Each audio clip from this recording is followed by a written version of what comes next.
여러분 안녕하세요.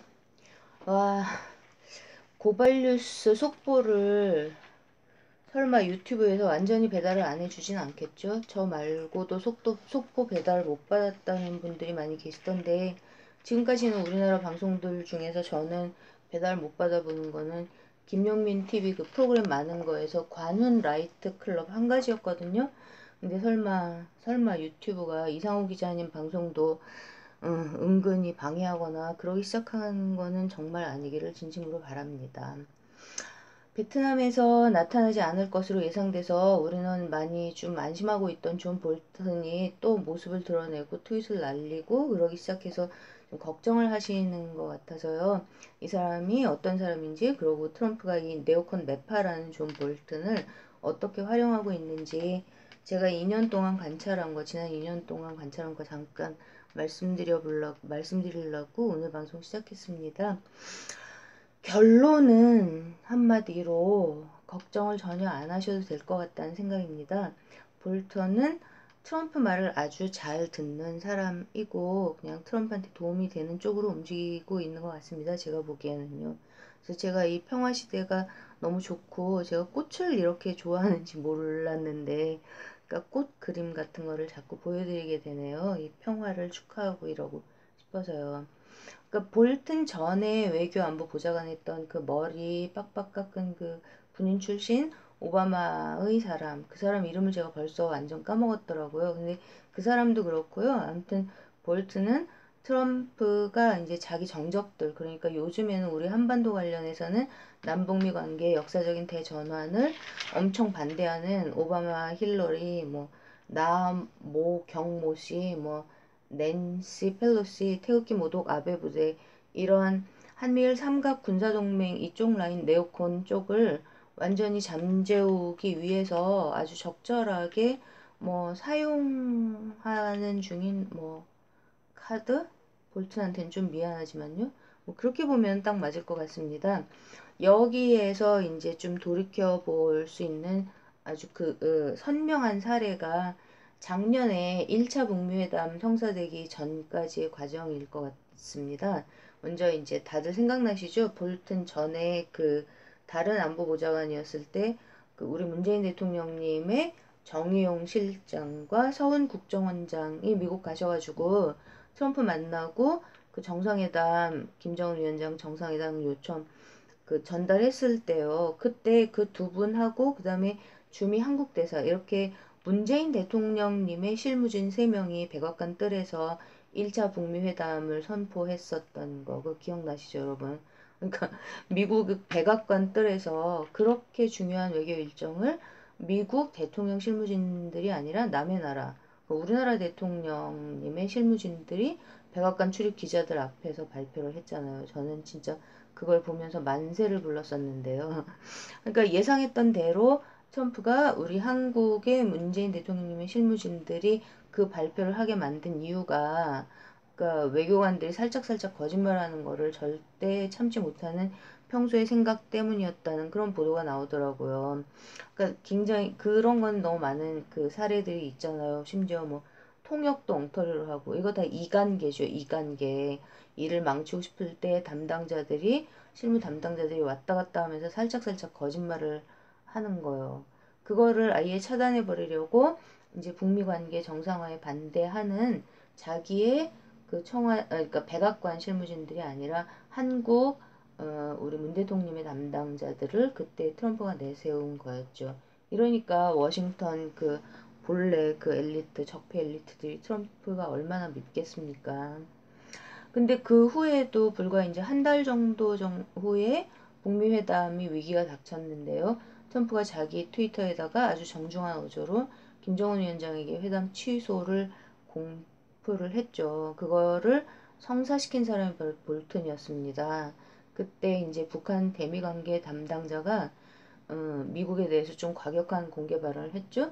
이게 다 그때까지만 해도 서로를 완전하게 신뢰하고 있지 못하던 트럼프하고 김정은 위원장이 서로 돌다리를 두들겨 가면서 일을 진행하던 그런 과정에서 생겨난 일이었는데요.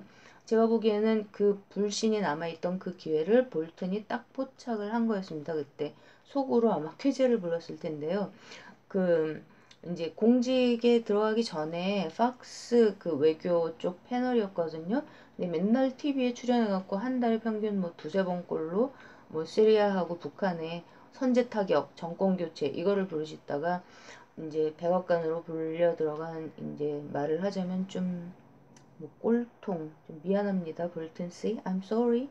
근데 뭐 이런 사람이 이거는 기회다 이렇게 생각을 했을 수도 있겠죠. 아무튼 1차 위기가 지나가고 나서 두 번째로 그러니까 그렇게 이제 그 험담이 아니라 어떤 공개적으로 매우 부정적인 얘기를 하고 난 그 다음에 조금 있다가 또 좀 이렇게 분위기가 그나마 좀 안정이 됐는데 북한의 그 최선희 씨가 또다시 강경 발언을 공개적으로 했습니다. 그때 이제 볼튼이 트럼프에게 정상회담 이거 하면 절대 안 된다고 강하게 주장을 한 거죠. 그러고 근데 이제 이 상황에서 트럼프가 완전히 좀 제가 보기엔 굉장히 전략적인 움직임을 보였다고 생각을 하는 게요. 이 정상회담을 그래서 진행을 할 거냐 말 거냐 이 문제를 놓고 폼페오 장관을 배제하고 회담 취소를 아주 강하게 주장하던 볼튼하고 단 둘이서만 이 문제를 의논을 해서 취소 쪽으로 결정을 했답니다. 그리고서는 그 취소를 얘기하는 공개 서한을 올리는 트윗에는 트럼프가 뭐라고 썼냐면 나는 정상회담의 취소를 강요당했다. I was forced to cancel the summit. 이렇게 썼죠. 그러고서는 그 편지 내용에는 회담을 취소할 수밖에 없었던 배경을 엄청 유감스럽다 이렇게 쓰고 그러고 그래도 중요한 거는 그동안 대화를 나누어 온 우리의 마음 아니겠냐. 만날 생각이 있으면 언제라도 나한테 연락을 해달라. 유해 송환을 그냥 해준 게 정말 감사했다. 기다리겠다. 이렇게 적었죠. 그때까지만 해도 미국의 이제 오바마 힐러리 쪽, 이 극좌 민주당 쪽이 요즘처럼까지는 회담 반개를 강하게 부르짖고 있지는 않았죠. 아무튼 이 사람들은 이 글로벌 엘리트들은 항상 양동작전, 양날검법을 쓰면서 만약에 회담이 취소되면 평화가 중요한데 왜 취소를 하고 하냐 이러면서 막 트럼프를 비난하고 또 회담을 잘 하면은 완전한 비핵화를 받아내지 못하고는 아무 소용이 없다. 이렇게 이제 비판을 하고 이렇게 양쪽을 놓고 난리를 치는 사람들이니까요. 근데 그때까지만 해도 극렬하게 회담을 반대하고 있던 분위기는 아니었기 때문에 다들 뭐 이런 정도의 분위기였죠. 그러니까 그러면서 회담의 취소를 주장하는 회담하지 말라고 하는 측이 비판을 받을 수도 있는 이런 분위기가 형성됐었습니다. 근데 여기서 또 우리 문 대통령님이 신의 한 수를 드시죠. 그 트럼프가 그 편지를 공개적으로 트윗에 올린 그 당일날 밤에 거의 아마 제 기억에 새벽까지 이제 그 2시 막 이때까지 청와대에서 국가안보회의를 소집해갖고 계속 회의를 하시고 그 끝나고 나서 대통령님이 그때 그 밤중에 뭐라고 발표를 하셨냐 하면 실무진들 사이에서는 아무래도 소통에 한계가 있으니까 두 정상이 만나서 직접 대화를 풀어라 이렇게 딱 얘기를 하셨죠. 이러고 나서 그러니까 트럼프하고 김정은하고 둘이 만나라고 굉장히 강하게 촉구하는 메시지를 우리 대통령, 문재인 대통령이 내보내셨습니다. 진짜 짱이었습니다, 짱. 아마 그 메시지에 탄력을 받지 않았을까요, 북한이요? 그러니까 어떤 사인으로 받아들였을 것 같습니다. 어쨌든 바로 그 다음날 이른 아침에 그 북한의 담당자가 트럼프한테 또 다시 이제 공개적으로 트럼프 당신은 다른 미국 대통령하고는 다를 거라고 믿었는데 그러니까 비겁하게 발을 빼려는 거냐 뭐냐 뭐 우리는 만날 준비 다 하고 기다리고 있는데 유감이다. 뭐 언제든 마음 바뀌면 다시 연락해라. 이 정도로 또 공개 답을 보냈죠. 발표를 했는데 근데 그 내용이 제가 보기에는 그닥 뭐 엄청나게 공손하거나 나이스하거나 그런 톤이 아니었거든요. 근데도 트럼프가 완전 기다렸다는 듯이 굉장히 따뜻하고 원더풀한 엄청 그런 메시지 정말 고맙다. 그러면은 이제 만나서 그러면 회담을 계속 하도록 하자. 이렇게 또 금방 막 한나절은커녕 반나절도 안 돼가지고 그렇게 또 답신을 보냈죠. 그래서 위기가 지나가고 또 게다가 그 주 토요일 날 그러니까 그 전에 이제 김정은 위원장이 우리 대통령님한테 만나자고 그래가지고 그날 그 비공개로 그 토요일에 판문점에 가가지고 또 만나갖고 남북 2차 정상회담을 막 했었잖아요. 그러니까 북미 실무회담 문제 논의하려고. 다 기억나시죠, 여러분?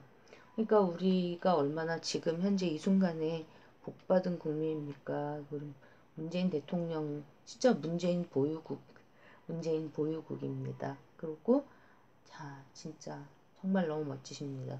그리고 트럼프도요. 트럼프도 진짜 보통이 아닌 이 사람도 보통이 아닌 게 그때 이제 볼튼을 이런 식으로 활용을 해서 그러니까 폼페이오 장관도 배석 안 시키고 이 문제를 딱 둘이서만 의논을 하고 결정을 해버려 갖고 회담이 취소된 그 책임을 100% 볼튼으로 돌려놓는 걸로 그렇게 해서 이제 말을 하자면 볼튼을 통해서 자기들의 이해관계를 좀 관철시키고 싶어하는 공화민주 양당 안에 포진하고 있던 워싱턴 적폐 엘리트들을 완전 그때 암소리도 못하게 만들어놨죠.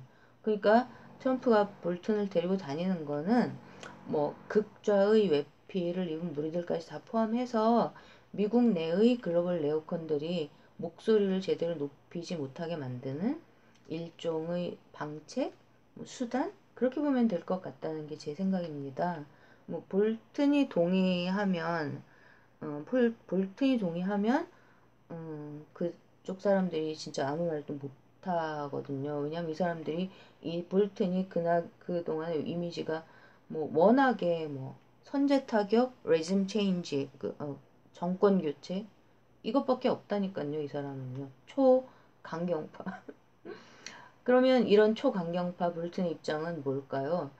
제가 보기에 이 사람은 네오콘 핵심도 못 되고 될 수도 없고 그냥 무조건 엄청난 강경파 그런 거 말고는 그러니까 별로 뭐 어젠다가 없는 사람이라고 보이거든요. 그렇지만 그 본인에게 자기의 커리어, 자기 경력은 되게 중요할 것 같습니다. 그러니까 한마디로 트럼프가 공화당의 대통령으로 재직하는 한은 트럼프한테 안 잘리는 게 뭐 개인적으로 최고의 목표일 수 있지 않을까요?